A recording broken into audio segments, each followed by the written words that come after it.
आती है, गोस्वामी तुलसीदास जी ब्याह नहीं कर रहे थे, लेकिन कथा इतनी अच्छी करते थे कि एक ब्राह्मण उन पर रीझ गया अपनी बेटी के लिए कि मेरी बेटी तो इनसे ही ब्याहेगी। गोस्वामी जी बोले भैया हाथ जोड़वा लो, हम ब्याह नहीं करेंगे।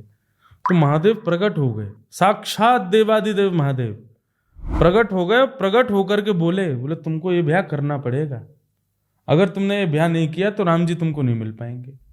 तो राम जी मिलेंगे, इसलिए तुलसीदास जी बोले भाई फिर तो महादेव आज्ञा कर रहे हैं, मतलब इससे अच्छी पत्नी तो नहीं मिलेगी। लेकिन क्या हुआ, गोस्वामी जी का ब्याह हुआ, कुछ वर्षों बाद ही उनकी पत्नी के मोह में इतने आसक्त हो गए कि पत्नी ने ही उनको डांट दिया। कथा पूरी लंबी आती है।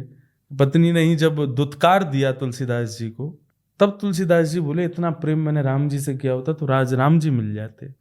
तब घर बार छोड़ छाड़ करके तुलसीदास जी चित्रकूट गए, वहां जाकर रामचरितमानस लिखे, हनुमान जी मिले, हनुमान जी ने राम जी से मिलाया।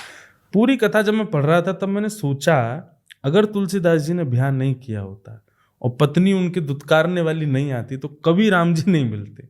इसका मतलब क्या है, कई बार लाइफ में ऐसे लोग आते हैं जो आपके साथ में अनिष्ट करें, तो निश्चित है कि उस अनिष्टता का फल कुछ अच्छा ही होगा।